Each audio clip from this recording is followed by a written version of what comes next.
Break ನಂತರ left right and ಸೆಂಟರ್ಗೆ ಮತ್ತೊಮ್ಮೆ ಸ್ವಾಗತ. ಪ್ರಶಾಂತ್, ಈ ದೇಶದ ಅತ್ಯಂತ ಪುರಾತನವಾದ ಪಕ್ಷ, ಅವ್ರಿಗೊಂದು ಪೊಲಿಟಿಕಲ್ ಸೂಜುಬೂಜು ಇರುತ್ತೆ. ಹಿಂದುಳಿದ ವರ್ಗಗಳು, ನಾವು ಬಂದರೆ ಜಾತಿ ಗಣತಿ ಮಾಡ್ತೀವಿ, ನಾವು ಬಂದರೆ ರಿಸರ್ವೇಷನ್ ಮೇಲಿನ ಕ್ಯಾಪ್ ತೆಗೆದು ಹಾಕ್ತೀವಿ, ಪೊಲಿಟಿಕಲ್ ಸೂಜುಬೂಜು ಇಟ್ಕೊಂಡೇ ಮಾತಾಡ್ತಿದ್ದಾರೆ. ಇದನ್ನು ನೋಡಿ, ಸರಿ ತಪ್ಪುಗಳ ವ್ಯಾಖ್ಯಾನ ಬೇರೆ. ಆದರೆ ಯಾಕೆ ರಾಹುಲ್ ಗಾಂಧಿ ಪದೇ ಪದೇ 1 ತಿಂಗಳಿಂದ 2 ತಿಂಗಳಿಂದ OBC ಬಗ್ಗೆ ಜಾಸ್ತಿ ಮಾತಾಡ್ತಾರೆ? ಎಸ್, ಕಾಂಗ್ರೆಸ್ಗೆ ಅನಿಸ್ತಾ ಇದೆ ನರೇಂದ್ರ ಮೋದಿಯ ಉಚ್ಚಾಯದಲ್ಲಿ ದೊಡ್ಡ ಜಾತಿಗಳ ಏತರ ಹಿಂದುಳಿದ ವರ್ಗಗಳೇನಿವೆ, ಕರ್ನಾಟಕದಲ್ಲಿ ಕುರುಬೇತರರು, ಆಮೇಲೆ ನಿಮಗೆ ಮಹಾರಾಷ್ಟ್ರದಲ್ಲಿ ಮರಾಠೇತರ ಕುಣಬಿ, ಈ ರೀತಿಯ ಸಮುದಾಯಗಳು, ಉತ್ತರ ಪ್ರದೇಶ ಮತ್ತು ಬಿಹಾರದಲ್ಲಿ ಯಾದವೇತರ ಹಿಂದುಳಿದ ವರ್ಗಗಳು, ಇವು ದೊಡ್ಡ ಸಂಖ್ಯೆಯಲ್ಲಿ ನರೇಂದ್ರ ಮೋದಿ ಜೊತೆಗೆ ಹೋಗಿದ್ದರಿಂದ BJP 180 ಆಸ್ಪಾಸು ಒಂದು ಉಚ್ಚಾಯವನ್ನು ತಲುಪ್ತಾ ಇತ್ತು. ರಾಮ ಮಂದಿರದ ಹೋರಾಟದ ಸಂದರ್ಭದಲ್ಲಿ 182 ಇದ್ದರು, 98-99. ಅವರು ಏಕಾಏಕಿ 310-315ಕ್ಕೆ ಹೋದಾಗ 2 ಅಂಶಗಳು ವಿಪಕ್ಷಗಳನ್ನು ಅನಿಸ್ತಾ ಇವೆ. ಒಂದು, ಮೋದಿ ಚರಿಷ್ಮಾ. ಆ ಮೋದಿ ಚರಿಷ್ಮಾದಲ್ಲಿ ಹಿಂದುತ್ವನೂ ಬಂತು.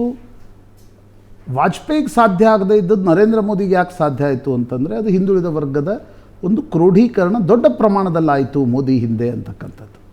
ಸೊ ಈಗ ಅದನ್ನು ಡಿಸ್ಮ್ಯಾಂಟಲ್ ಮಾಡಬೇಕಾದ್ರೆ ಏನು ಮಾಡಬೇಕು ಅಂತಕ್ಕಂಥದ್ದು ಕಾಂಗ್ರೆಸ್ ಆಲೋಚನೆ ಇದ್ದಾಗಿದೆ. ಹೀಗಾಗಿ ಜಾತಿ ಗಣತಿಯನ್ನು ಕಾಂಗ್ರೆಸ್ ಈಗ ಮಂಡಲ ಆಯೋಗದ ವರದಿಯನ್ನೇ 80ರಿಂದ 89ರವರೆಗೆ ತಿರುಗಿಯೂ ನೋಡಿರಲಿಲ್ಲ ಕಾಂಗ್ರೆಸ್. ಅದನ್ನು VP ಸಿಂಗ್ ಜಾರಿಗೆ ತಂದರು, ಆಗ ಅದನ್ನು ಕಾಂಗ್ರೆಸ್ ವಿರೋಧಿಸಿತ್ತು.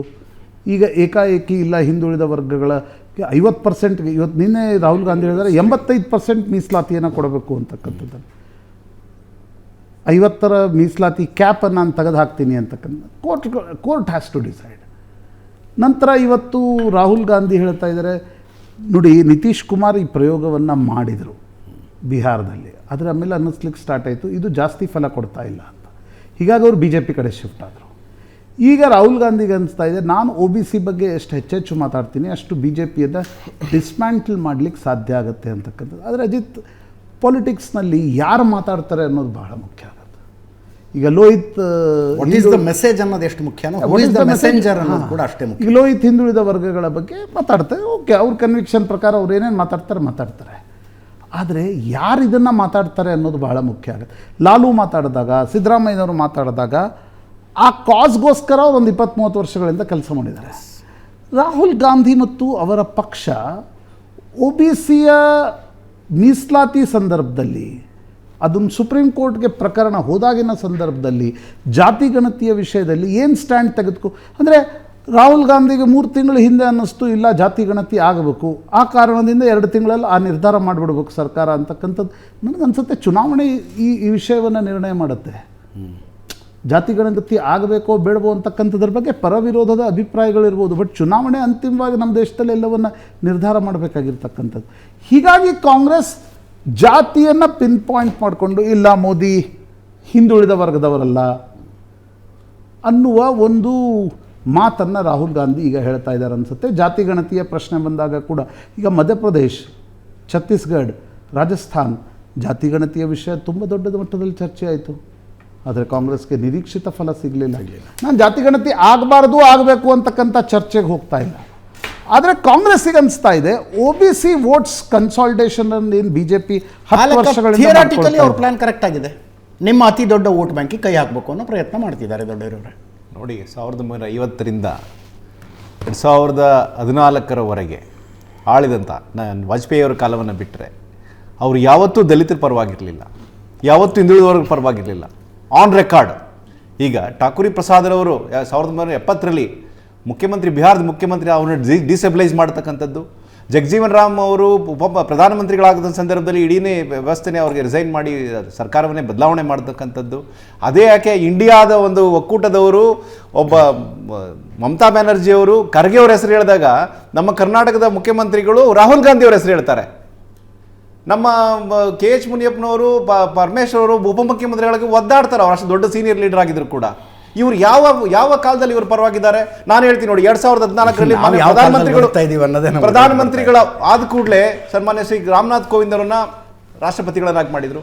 ತದನಂತರ 2015 ಸಿದ್ದರಾಮಯ್ಯನವರು ತಮ್ಮ ಅಷ್ಟೂ ಸಾರ್ವಜನಿಕ ಜೀವನದಲ್ಲಿ, ಅಷ್ಟೂ ರಾಜಕೀಯ ಜೀವನದಲ್ಲಿ ದಲಿತರ ಪರವಾಗಿದಾರೋ ಇಲ್ವೋ ಅನ್ನೋದನ್ನು ತೀರ್ಮಾನಿಸುವ ಏಕೈಕ ಟೆಸ್ಟ್ ಏನಂದ್ರೆ ಮಲ್ಲಿಕಾರ್ಜುನ ಖರ್ಗೆ ಅವರು ಪ್ರಧಾನಮಂತ್ರಿ ಆಗೋದನ್ನು ಅವ್ರು ಬೆಂಬಲಿಸ್ತಾರೋ ಇಲ್ವೋ ಅನ್ನೋ ಒಟ್ಟಾರೆ ಕಾಂಗ್ರೆಸ್ ಆಗಿ ಹೇಳ್ತಾ ಇದ್ದೀನಿ ನಾನು ನಿಮಗೆ.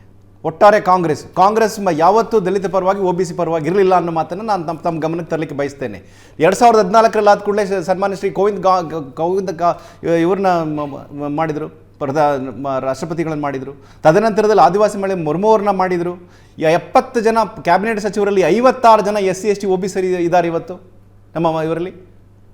ಎಲ್ಲಿ ಪ್ರಗತಿ ಆಗಿದೆ?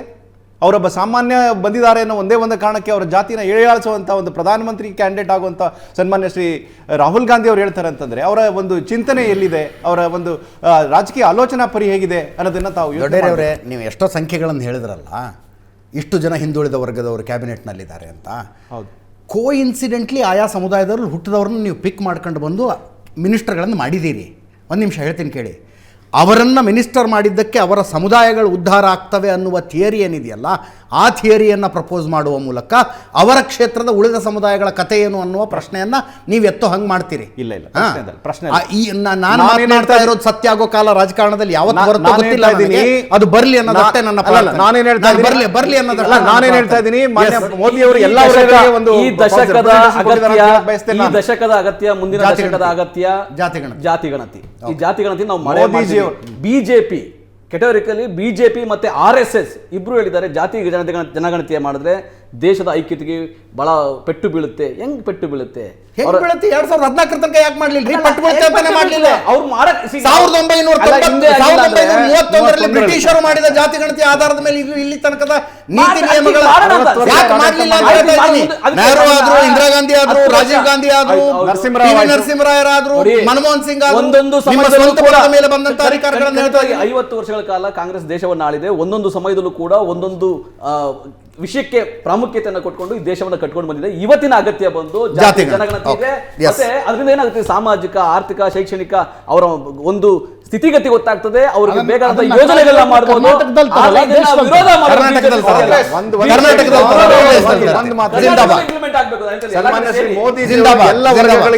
ಮೂರು ಜನರಿಗೂ ಧನ್ಯವಾದ. Thank you Prashant. ಇದರೊಂದಿಗೆ ಇವತ್ತಿನ ಲೆಫ್ಟ್ ರೈಟ್ ಅಂಡ್ ಸೆಂಟರ್ ಮುಗಿಸ್ತಾ ಇದ್ದೀನಿ. ನೇರ ದಿಟ್ಟ ನಿರಂತರ ಸುದ್ದಿಗಾಗಿ ನೋಡ್ತಾ ಇರಿ ಏಷ್ಯಾನೆಟ್ ಸುವರ್ಣ ನ್ಯೂಸ್.